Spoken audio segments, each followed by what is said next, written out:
지금까지 메가3였고요. 조금 더 자세한 시장 이야기 김태수 위원님과 함께 다뤄보도록 하겠습니다. 위원님 안녕하세요. 네, 안녕하세요. 네, 간밤 뉴욕 증시는 예상치를 웃도는 CPI 발표에 일제히 하락 마감을 했습니다. 간밤 시장 어떻게 보셨을까요? 네, 시장에서 이제 채권 수익률에 대한 얘기를 많이들 하고 있습니다. 근데 채권 수익률은 경제 지표에 따른 하나의 현상이고, 채권 수익률이 올라가가지고 시장이 떨어졌다라는 해석은 굉장히 좀 단순한 생각이기 때문에 좀 주의를 하실 필요가 있습니다. 아침에 인플레이션 관련된 데이터들이 좀 나왔습니다. 인플레이션 9월 달에 3.7% 이렇게 안정적으로 좀 유지되는데, 예상치가 3.6%였어요. 그거보다는 살짝 높게 나왔죠. 그렇지만 안정돼 있다는 평가를 받았고, 에너지, 중고차, 의료 서비스 쪽은 좀 감소하는 모습, 그리고 식품, 신차, 요 새로 이제 출시되는 차죠. 그리고 의료용품 쪽에서 올라가는 모습이 있었습니다. 그리고 변동성이 큰 식품이나 에너지 빼고 핵심 소비자 물가 같은 경우에는 4.1%로 지금 이렇게 또 떨어지고 있는 그런 모습을 보였습니다. 월별로는 0.4% 정도 상승하는 모습 보였고요. 전체적으로는 예상 수준보다 뭐 약간 상승은 했지만 그래도 안정적이라는 평가가 전반적으로 내려졌습니다. 실업수당 신청 건수 같은 경우에도 지금 21만 명 아래쪽에서 또 계속 유지가 되고 있는 상황이기 때문에 굉장히 뭐 안정되어 있는 모습을 보이고 있고요. 다만 이제 제프리 쪽에서 이제 경제학자 그 연구원하고 이제 일부 경제학자들하고 나온 얘기가 뭐냐면은 너무 이제 그 노동시장이 좋다 보니까 연준이 금리 인상을 밀어붙일 수도 있다, 이런 어떤 경고를 하는 그런 모습도 좀 있었습니다. 이런 어떤 강력한 노동 지표들 속에서 지금 11월 1일 날 발표되는 FOMC에서 발표되는 금리 인상 가능성이 어제 한 자릿수에서 오늘은 이제 12%로 올랐고요. 그리고 또 하나 이제 12월 13일 날 마지막 회의가 남아있죠. 그때 금리 인상 가능성이 14%에서 31%로 껑충 뛰어오르는 모습이 있었습니다. 그러다 보니까 채권 시장에서는 금리가 이거 계속 상당히 높은 수준으로 가겠구나, 이렇게 예상을 하면서 매도세를 상당히 보이는 그런 모습 보였고요. 수익률은 당연히 올라가는 현상이 생겼습니다. 모기지 고정 30년 모기지 이자율이 발표가 됐는데 지금 7.57% 발표가 됐어요. 지금 부동산 구매 수요가 30년 내 최저 수준입니다. 굉장히 높은 금리가 계속 유지가 되고 있는 상황이고, 원유 같은 경우에는 러시아하고 사우디가 지금 추가 감산 또 얘기가 나왔죠. 그러면서 또 이제 좀 최근에 어떤 그 하락세가 좀 멈추는 그런 모습 보였습니다. 오늘 밤에는 JP모건하고 시티그룹, 웰스파고 그리고 블랙락 이런 회사들이 이제 실질적인 실적 시즌의 포문을 열게 됩니다. 이 부분들 자세히 보시고 좀 신중하게 이번에는 그 실적 발표를 보셔야 될 필요가 있습니다. 네, 이번엔 좀 더 자세한 종목별 이슈들 다뤄보겠습니다.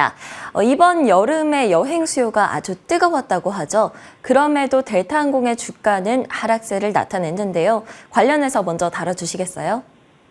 네, 실적 발표 시즌에 좀 세심하게 봐야 된다라는 게, 미국 투자자들이 좀 불안하다 보니까 이것저것 많이 따지기 시작했습니다. 델타항공 같은 경우에는 지금 굉장히 좋게 나왔어요. 실적이 뭐 3분기 매출도 좋게 나오고 주당 순이익도 잘 나오고 앞으로 연말 가이던스도 좋게 얘기를 했습니다. 그런데 지금 뭐 나왔던 얘기가 뭐냐면은 잉여 현금이 크게 줄었다라는 얘기가 나왔어요. 제대로 현금을 만들어내지 못하고 있다. 그러다 보니까 유동비율, 당좌비율 모두 지금 악화되고 있다, 이렇게 지금 얘기가 나오고 있습니다. 그러니까 시장에서 투자자들이나 기관 투자자들이 보는 관점이 단순하게 매출, 순이익 이쪽으로 해서 어떤 흐름을 보는 게 아니라, 예전 같으면은 뭐 탑승객 수나 이런 정도에서 끝내고 말았는데 지금 재무제표를 아주 깊이 파고 들어가고 있거든요. 그러다 보니까 전체적으로 근본적인 펀더멘털이 악화되고 있다, 이렇게 평가를 내려버렸습니다. 그런 것들이 시장의 분위기를 전체적으로 지배하는 모습이었고, 월그린 같은 경우에는 지금 보면은 실적이 많이 이제 손실이 많이 줄었거든요. 4억 달러 수준에서 1억 8천만 달러로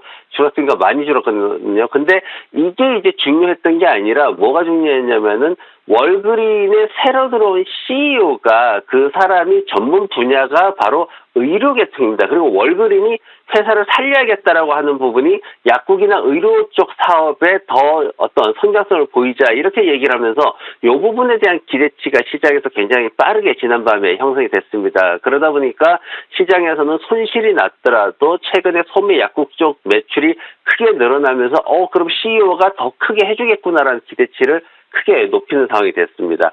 그리고 시장에서 이제 식품회사들이 좀 많이 눈에 띄었는데, 우리가 그 케첩 회사로 알고 있습니다. 크래프트 하인즈라는 회사가 마이너스 5% 이상 하락하면서 지금 주가가 많이 빠지는 상황인데, 지금 월스트리트에서는 식품회사들에 대해 가지고 매출이 좀 우려스럽다는 그런 얘기들이 좀 심심치 않게 나오고 있습니다.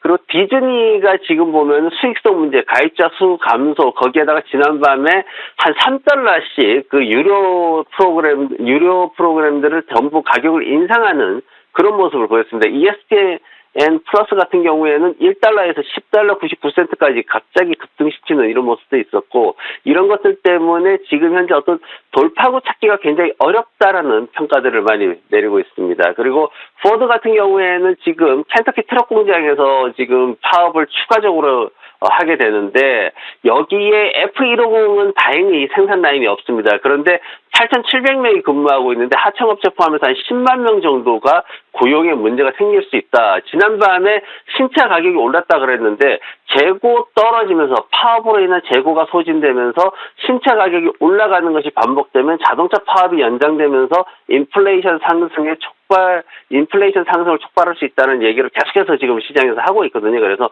이런 부분들 우리가 조금 자세히 챙겨보시면은 앞으로 시장 보시는 데 도움이 되실 것 같습니다.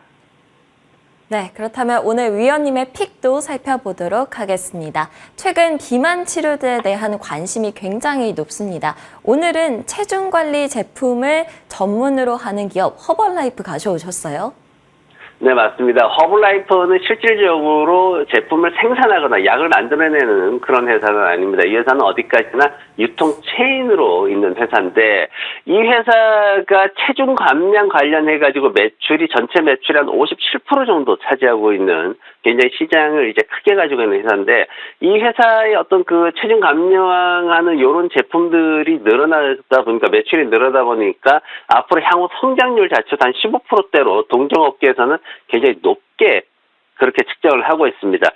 일반 어떤 그 체중 감량 제약을 만들어내는, 아니면 그 당뇨병 치료제를 만들어내는 회사들을 투자를 하면 좋겠지만, 그 회사들은 지금 앞으로 한 2상, 아직 3상까지 가지 못하고 2상 시험에 머물러 있는 경우가 많기 때문에 그런 부분들에 대해 조금 주의하셔야 되고, 그렇지만 실질적으로 매출을 빠르게 볼 수 있는 게 이제 판매 회사들은 조금 더 빠르게 볼 수가 있습니다. 그래서 최근에 이제 그룹포커스 같은 경우에는 지난 5월달, 8월달에서 주가가 상승했던 게 체중 관리 요 시장에서 매출이 크게 늘었다, 이렇게 지금 평가를 하고 있고, 그리고 전 세계 이제 당뇨병이나 이제 체중 감량 요 치료제 시장이 연평균 앞으로 한 10년 동안 연평균 6.67% 정도 상승할 것으로 그렇게 기대를 하고 있습니다. 연평균 6% 이상 상승한다는 것은 굉장히 빠르게 성장을 한다는 거기 때문에 이런 부분들에 좀 포커스를 맞추면 좋을 것 같고요.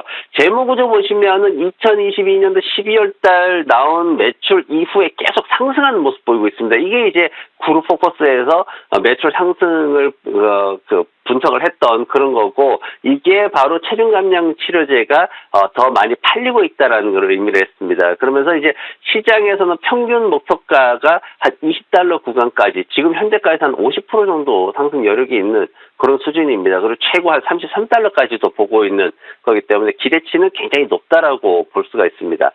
차트 보시면은 전형적으로 지금 3중 바닥의 모습을 보일 수가 있습니다. 지금 왼쪽에서 거래량 굉장히 크게 터져주는 그런 모습도 볼 수가 있고요. 매물대 구간 진입 후에 반등하는 패턴이 반복적으로 지금 일어나고 있는 모습도 볼 수 있습니다. 그래서 지금 현재 주가가 20일 이평선에 딱 걸려있는 그런 모습인데, 매수가는 13달러 50센트 아래쪽으로 잡아주시면 좋을 것 같고, 목표가는 1차적으로 17달러 정도 잡으시면 좋을 것 같습니다. 추후에 목표가 재설정하는 그런 상황으로 진행이 될 수 있고요.